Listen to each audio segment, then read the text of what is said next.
The homemade pumpkin pie is heavier than it should be, and I'm grateful for the weight as I pause on my parents' front step. Through the beveled glass beside the door, color and motion blur into a glittering mosaic, 24 relatives drifting under my mother's beloved crystal chandelier. For a breath I consider retreat. Back to my apartment, a frozen dinner, and the comfort of forgettable TV. Then my father spots me through the glass. There she is, he booms as the door swings open. Our number cruncher has arrived. I paste on a smile and step inside. The air is rich with sage and turkey, the kind of scent that wraps around your ribs and squeezes. My knee-length teal dress, simple, practical, suddenly feels underdressed in the sparkle of my mother's staging. "Oh, you brought dessert," Mom says, kissing my cheek as she lifts the pie from my hands. Her gaze flicks past me to the driveway. "Is that all you brought?" "Just me and the pie," I say lightly. "From scratch." Dad pats my shoulder. "Skyla works with numbers. Very stable job. Always punctual." The words land with that familiar sting. Dependable. Reliable. Dull. A lifetime of silver-wrapped compliments with lead inside. Mom's phone chimes. Her face brightens. "Your sister, running a little late." 30 minutes and counting, I mutter, unheard, as I'm shepherded toward the living room. Glasses clink. Laughter swells. Uncle Warren raises his tumbler. "The accountant's here. How did you know?" "Skyla, I'm an internal auditor, actually," I correct, accepting a champagne flute from Hudson. "And businesses." Hutch slides over the room. Conversation snips mid-sentence. It's time. Marissa replies. She glides in, precisely 30 minutes ago. Draped in a camel max bar coat I recognize from last month's photo. A Prada bag jacket and punctuation on the wrist. She doesn't apologize so much as announce. Mom lights up at the time she's in. "You look stunning, sweetheart. Is this new?" Marissa preens. "Picked it up last weekend." The color called to me. "You work so hard," Mom gushes. "You deserve it." I tip back the champagne. It burns with more truth than bubbles. Marissa hasn't kept a steady job in 3 years, just a string of glamorous titles and short-lived consulting stints that always seem to end before rent is due. Dinner is called before I can refill. I'm seated between Cousin Lauren and Uncle Warren's new girlfriend. Her name slips from my grasp like a greased olive. Across the table, Marissa holds court, spinning a new venture about luxury brands and social media. "Skyla." Lauren leans in, voice lowered. "I've been meaning to ask about my student loans. The interest is killing me. Any ideas for restructuring?" I brighten, grateful for something I can fix. "Actually, there's a program that could help. If your income falls under a certain threshold." "Not everyone wants math at dinner, dear." Mom cuts in from 3 seats away, ears suddenly flawless. She smiles at Lauren. "Why not ask Marissa? She's great with money." Forks pause. I stare at my plate. Marissa lets out a tinkling laugh. "Oh, Skyla's always crunching numbers." She swirls her wine. "Always short on cash, though." Heat rises under my skin. "I manage my money just fine." "Do you?" She lifts a perfect eyebrow. "Then why are you always asking for loans?" The room chills. 23 gazes ping between us like a tennis match. I keep my voice even. "I've never asked you for money." "Not once." "Please." She rolls her eyes. "Stop begging." It's embarrassing. The lie hits with the force of a fist. No one corrects her. Not even our parents, who know exactly which direction the money flows. "So?" Dad booms too brightly. "Anybody see the Seahawks game? That fourth quarter?" The conversation lurches away, leaving my humiliation in the road like something we all agreed not to run over. I'm 10 again, tipping my piggy bank into my mother's palm so Marissa can have a dance costume. "Your sister needs it more, practical one. You understand." I excuse myself when dessert appears. In the powder room, my hands tremble, but my mind goes diamond clear. I open my banking app. 5 recurring payments. All to accounts with Marissa's name. 5 years. $52,800. An average of $880 a month, car insurance, credit cards, a personal loan, the financial plumbing behind her curated life. I cancel each payment. One by one, the confirmations arrive. Recurring payment cancelled. Recurring payment cancelled. Recurring payment cancelled. Recurring payment cancelled. Recurring payment cancelled. Cold water. Deep breath. I return to the table. The pumpkin pie, my pie, sits with meat wedges missing. There you are, Mom says. We started without you. That's fine. I slide into my chair, strangely calm. My phone hums, more confirmations. Dad hovers with the coffee pot. Top up, Skyla. I hold out my cup. Yes. I'll have a second helping. For the first time in 5 years, I'm not paying for my sister's evening. For the first time in forever, I am choosing me. Numbers don't lie. People do. Morning spills through the blinds in thin gold lines. I set coffee to drip and open my laptop at the small desk wedged between kitchen and living room. A fresh spreadsheet blinks up at me. Header, Payment History, Marissa Cole. I pull my statements and begin cataloging, dates, amounts, categories. 3 credit cards. A temporary personal loan. Car insurance for the luxury SUV she needed for client meetings. Row by row, I unearth my own archaeology. At the bottom, the total glows. $52,800. Not generosity, gullibility. Nearly $900 every month diverted to keep Marissa's stage lights on. I save it to 3 cloud folders. Evidence secured. Sip coffee. My phone vibrates. Marissa's name, again and again. Something's wrong with the payments. Call me now. Did you change banks? Payment failed. What did you do? Autopay declined. Fix this. The messages pile into panic, then fury, punctuation multiplying like rabbits. 15 calls by lunchtime. I flip the phone face down and finish reconciling Q3 vendor reports. By mid-afternoon, Mom calls. Skyla? What's going on? Marissa says you're refusing to help her with something. There's that disappointed note, like I've hoarded birthday cash instead of sharing. I've been paying her bills for 5 years, I say, my voice steadier than it ever is with Mom. Yesterday she told everyone I beg her for money. So I stopped. A sharp inhale.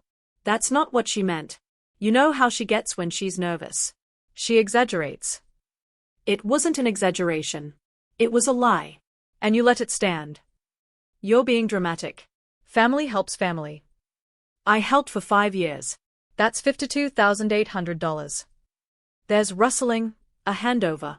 Skyla, it's Dad. He sounds older. Your sister says you cut her off without warning. Did she tell you why she needs my money each month? She's had cash flow issues with her business. You know that. Dad, she doesn't have a business. Not a steady one in 3 years. Silence stretches until it thins. You've changed, he says finally. You used to be kind. I haven't changed, I answer. I just stopped letting people use my kindness as their safety net. We end the call on a promise to talk later, which we all know means we hope you rethink this. Minutes later, Cousin Lauren rings. You left so fast last night. Are you okay? It was difficult. Marissa's messaging everyone about money problems. Something about you backing out of a loan. I laugh, sharp and humorless. I didn't back out of a loan. I cancelled 5 years of monthly payments. How much? $52,800. Holy, she stops. No wonder you always skip family trips. The truth leaks through the cousin grapevine faster than guilt. My phone buzzes. Michael, about time someone stood up to the golden child. And then, the family chat lights up. I don't look. I close the laptop. The spreadsheet is complete. The payments are dead.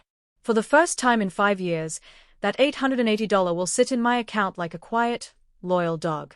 Relief is not triumph. It's simply the absence of pain you'd grown used to. The next morning at 6:47, the family group chat pings. Marissa has posted a pastel-washed photo of herself staring out a window. Please keep Skyla in your prayers during this difficult time. Mental health struggles can look like jealousy and irrational financial behavior. Supportive messages flood in. No one asks for facts. My phone rings, Mom again. Skyla Marie. Fix this before Thanksgiving is completely ruined. Fix what? Don't play coy. Your father can barely look at his phone. Marissa is devastated. Did you ask what I've actually done? I pour coffee. She showed you cancelled payments, right? She has bills. Responsibilities. A roof. So do I. This isn't you. The daughter I raised would never abandon her sister. The daughter you raised has been paying her sister's bills for 5 years, while being told, publicly, that she begs for money. The silence between us hums like a live wire. I'm going to be late for work, I say. Give Dad my love. I hang up, open Facebook, and find Marissa's sanctimony gathering comments. I close it and head to the office. And then something strange happens. I fly. I'm focused, fast. My manager notes it in our check-in. That night, I buy the oak desk I've wanted for months. As I click purchase, I don't calculate how it will collide with Marissa's car insurance.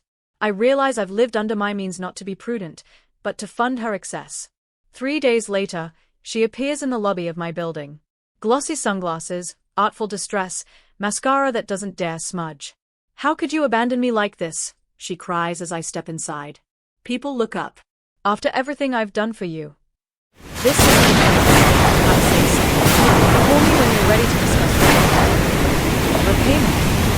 The word detonates. The tears switch off. The mask slides. This isn't over. Feels flipping away. Saturday, I knock on my door. Lauren, Sandy is everyone is talking. Is it true to those who overcooked the air? $52,800, I said. But the debt I can see is close to 56. A sandwich pauses me. Ow. Max runs. 2 at least 3 payments per month. A mortgage stretched to the rafters. I covered minimums to keep her ship looking afloat. She used you, Lauren says flatly. A call lights my phone, unknown number. Lauren squints. That's Evan. Pick up. I tap speaker. Skyla? It's Evan. His voice is raw. I didn't know. She hid it all, the payments, the debt. Thank you for helping her all this time. We've been living for appearances, not reality. The admission takes air out of a room I didn't know was overinflated. I hope you both find a better way forward, I say. When the call ends, Lauren squeezes my hand. For the first time in years, I'm not the only one who sees behind the curtain. And for the first time in my life, I'm not the one expected to fix what's there. The pounding on my door shakes the frame, 3 heavy knocks at 11:42 p.m. I don't need the peephole to know. Marissa stands in the hall's hard light, arms wrapped tight, hair flat, no makeup. She's in a faded tee and worn jeans, an outfit I didn't know she owned. It's nearly midnight, I say, opening the door but keeping my body in the way. Please, she whispers, voice frayed. I'm falling apart, Sky. Evan knows everything. For a breath, I see the child who crept into my bed during thunderstorms. Then I remember her Thanksgiving smile, sweet as poison. You should stop begging for money. I step aside. Come in. She paces my living room like she's trying to outrun herself. The credit card companies won't stop calling. I've blocked 8 numbers. They just use new ones. And the BMW, her voice snags. They are taking it next week. I offer water in a plain glass. She holds it like she wished it were wine. Mom and Dad are heartbroken, she continues. You're tearing the family apart with this vendetta. I sit, hands folded, watching the performance. When there's no applause, the volume rises. If I lose everything, it's on you. Is that what you want? To see me fail? I wait until the rhetorical questions burn out. I supported you for 5 years, I say. She brightens instantly, seizing the opening. Exactly. Which is why I don't understand why you'd stop now. When I need you most. That totals $52,800, I reply evenly. I have records of every transfer. Her face hardens. It wasn't that much. You're dramatizing to make me look bad. Without a word, I flip open my laptop.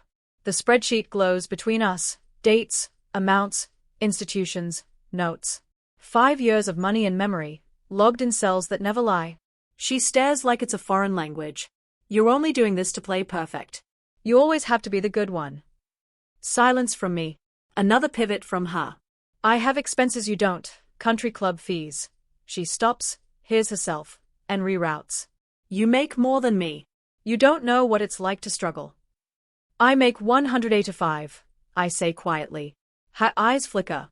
She guessed far lower. I live in a one-bedroom, I add, so I could afford your bills. For a moment we stand inside the first honest silence we've shared in years. But we're sisters, she breathes at last. Family helps family. I rise and open the door. You had 5 years. I covered 52,000 of your debt. That's enough. She shoulders her bag, spine stiff with wounded pride. At the threshold she turns, eyes sharp. You're heartless. You'll regret this. No, I say, steady. You should regret mistaking compassion for obligation. The click of the door sounds like a period. 2 hours later, my mother calls. Marissa says you refuse to help, she begins, paper-thin calm over crackling fury. She's going through so much. Did she tell you how much I've already helped? She mentioned some small loans, Mom hedges. 52,000, I say. Over 5 years. Her breath catches. Dad comes on, voice tinny with disbelief. That can't be right. I can send the documentation, I say, a drafted email already waiting. Why keep giving if she wasn't? He stops. If she wasn't honest. Because she's family, I say. And because you taught me family helps no matter what. On the other end, silence gathers. It feels like grief and recognition colliding. Texts start to arrive. Uncle Warren, your sister is devastated. Show some compassion. Aunt Patricia, the family forgives. This cold shoulder is beneath you. And then, a different chorus. Michael, finally. Call me if you need anything. Lauren, we've heard the truth. We're with you. Even your parents are listening. A new notification from the big family chat makes me brace, but it's from Evan. Thanks for your concern. We're facing financial issues we're addressing. Please give us space. And, Skyla, thank you for what you did. It hasn't been acknowledged properly. For the first time I can remember, the orbit shifts. Marissa is no longer the sun with the rest of us circling. The chandelier light of our family mythology dims to something human. Dad calls back later, voice quieter than I've ever heard it. I look through the statements you sent. All these years you've been. He can't finish the sentence that breaks his favorite story about his daughters. We should talk, he starts. All of us. Sunday dinner? Not yet, I say, surprising us both. I need some time. Of course, he replies quickly. Whatever you need. Whatever I need. The phrase lands in my chest like a warm stone. No one in this family has ever asked that and meant it. I end the call and wrap myself in the quilt Grandma made, the one Marissa called too old-fashioned with a wrinkle of her nose. My apartment hasn't changed. Somehow, it feels new. Lighter. Mine. The spreadsheet still glows on my coffee table, a monument to 5 years of quiet bleeding. I close the lid. The room settles into dark, the city's soft hum in the blinds. Tomorrow, the phone will buzz. People will take sides. Pressure will return. But tonight, with numbers finally telling the story I couldn't, I find something rare. Peace. A week later, a text from Evan lights up my screen. Family meeting. Our place. Tomorrow at 2. Parents, you, a few others. We need to end this. I stare at it long enough to feel my stomach tie itself in a knot. In 7 days, lines have been drawn. Mom calls daily with damp pleas. Dad says little. Cousins declare allegiance to whichever narrative flatters them. What surprises me is Evan, so famously neutral, calling a summit. When I arrive, their house is smaller than Mom ever bragged, tidy and spare. Evan opens the door before I knock. He looks older, jaws set. Thanks for coming, he says. This won't be easy. The living room feels like a courtroom. Mom and Dad sit upright in matching armchairs. Uncle Warren, Aunt Patricia, and Grandma line the sofa. A single chair faces us all, empty. Where's? I start. She'll join us, Evan replies, setting a thick manila folder on the coffee table. Please sit. I choose the far corner of the couch, out of the blast zone. Mom tries a brittle smile. This is unnecessary. Family matters should stay private. Not this one, Evan says, voice firm. Not anymore. A door closes down the hall. Marissa enters, barefaced, in jeans and a beige sweater. No labels. No glitter. She takes the empty chair like it might launch her. Evan squares his shoulders. We're here to understand what's actually been happening. He opens the folder. Over the past years, Marissa has accumulated $96,500 in personal debt. Mom gasps. Dad's head snaps up. That includes the $52,800 Skyla paid, quietly, for 5 years. Money Marissa told me was from a trust grandma set up. Grandma's inhale cuts the air. I never made any trust. I know, Evan says. He fans out statements: Nordstrom, Saks, Neiman Marcus. Designer clothes, jewelry, handbags, purchases to sustain the image of success while we were drowning. Dad leans in, eyes scanning the proof like it might rewrite itself. This isn't the daughter we raised. I needed those things, Marissa whispers. People expected me to be successful. Mom reaches the gate. Sweetheart, is this true? It's the first time in my life I've heard Mom ask me this. Marissa's composure falters. Tears deep in spirit.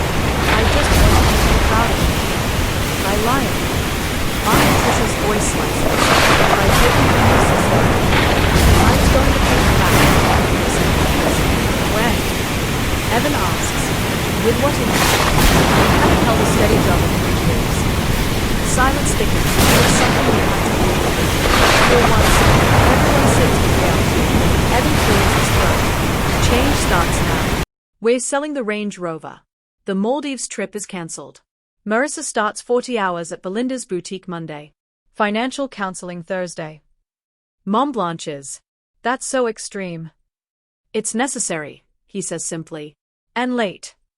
Dad turns to me. Regret clouds his eyes. We should have seen it sooner. His voice thins. I'm sorry, Skyla. The words arrive softer than I dreamed and heavier than I expected. I nod. Acceptance without absolution. For the first time in our family history, a crisis unfolds without anyone handing me a mop. I'm not savior, not scapegoat, just present. The relief is almost dizzying. The next 6 months move in measured steps. Gossip shifts as the facts settle. Marissa works retail, comes home with sore feet and edges sanded. Evan tracks expenses in spreadsheets that look a lot like mine. When Mom calls, there's a new caution in her tone, as though she's learning a language with fewer fairy tales. Dad asks about index funds and actually listens. One quiet Thursday in May, my phone pings. Deposit, $600. A text follows. It'll take years, but I'll pay you back. I stare at the message, hearing the echo of her Thanksgiving performance. You should stop begging. I see the powder room where I press cancel 5 times. I picture the spreadsheet, my ledger of love and leakage. A dozen replies bloom and wither in my mind. In the end, I write 2 words. Received. Thanks. Not forgiveness, not yet. More like a door left ajar in a wall I earned the right to build. The gentle weight of a pumpkin-scented candle steadies my hands as I stand once more on a familiar doorstep. Through the glass panels, I glimpse a smaller Thanksgiving gathering than the glittering one of a year ago. 8 chairs instead of 2 dozen, soft lamplight instead of chandelier glare. Evan and Marissa's downsized Tudor home looks modest, almost cozy. For a fleeting moment, I think of turning back, of spending the holiday alone with a good book and quiet peace. But then I see Dad through the glass, his eyes finding mine. A faint smile touches his face, not pride this time, not pity, just warmth. 1 year has rewritten nearly everything. My apartment now holds a plush burgundy sectional instead of the old sagging couch that came with my first lease. My home office glows with a polished oak desk, the one I once deemed too expensive while funding someone else's life. The $880 that used to vanish each month now grows quietly in an investment account showing steady 12% gains. Dad opens the door before I can knock. There she is, he says, his voice softer than it used to be, not booming, not performative. Happy Thanksgiving. Inside, the air smells of sage, turkey, and something gentler, humility, perhaps. My forest green dress feels perfectly suited to this new version of home. Oh good, you're right on time, Mom says, kissing my cheek, this time with real affection instead of routine politeness. Marissa's just finishing up in the kitchen. The dining table is simple now. White plates, cloth napkins, no crystal, no glitter. Just light and space. 8 place settings. 8 people. Real conversation hums from the next room. Then Marissa appears. She's in jeans and a cream sweater, her hair pulled back, face bare. No labels, no sparkles, no act. She carries a platter of sliced turkey with both hands, her movements careful and steady. It all looks wonderful, I say, and this time, I mean it. She gives a small smile that doesn't tremble. Thanks for coming. When everyone gathers, Evan lifts his glass but gestures for Marissa to speak. She hesitates, then stands, holding her water instead of wine. To a family that tells the truth, she says quietly. Even when it hurts. The room stills. My throat tightens, but I raise my glass. Not forgiveness, not fully, but acknowledgement. The fragile kind that might one day grow roots. Dinner unfolds without performance. Uncle Warren talks openly about his heart surgery. Lauren shares her new promotion without shrinking herself. Mom admits retirement fears. Dad listens instead of lecturing. No comparisons. No golden child mythology. Just people trying to be honest together. Later that night, I return to my apartment. My sanctuary. I open my laptop, but the spreadsheet no longer calls to me. 12 steady payments from Marissa appear in the bank record, each one on time. I scroll through old text chains, all her frantic pleas, her manipulations, and delete them one by one. The evidence is no longer needed. The truth has already done its work. On my desk, beside the candle, lies my journal. I open to a blank page and write. $52,800. If she'd been a stranger, I'd have stopped long ago. But she was my sister. Or at least, I thought she was. I pause, the ink pooling. What's changed isn't the money, it's the math of self-worth. The monthly deposits now arriving aren't repayment alone, they acknowledgement. Proof that my boundaries matter, that sacrifice isn't love when it costs your peace. I used to mistake compliance for kindness. Now I understand. Boundaries aren't cruelty. They are self-respect dressed in quiet courage. I close the journal and breathe. There's no triumph, no bitterness, just clarity. Sometimes compassion means walking away. Because you can't rescue someone determined to drown, especially if they are pulling you under with them. The question drifts through the stillness, whispering at the edges of the candle flame. If it were you, would you have done the same? Would you cut them off and reclaim your life? Offer another chance because they are family? Take legal action to recover what was lost? Where, exactly, do you draw the line between helping and being used?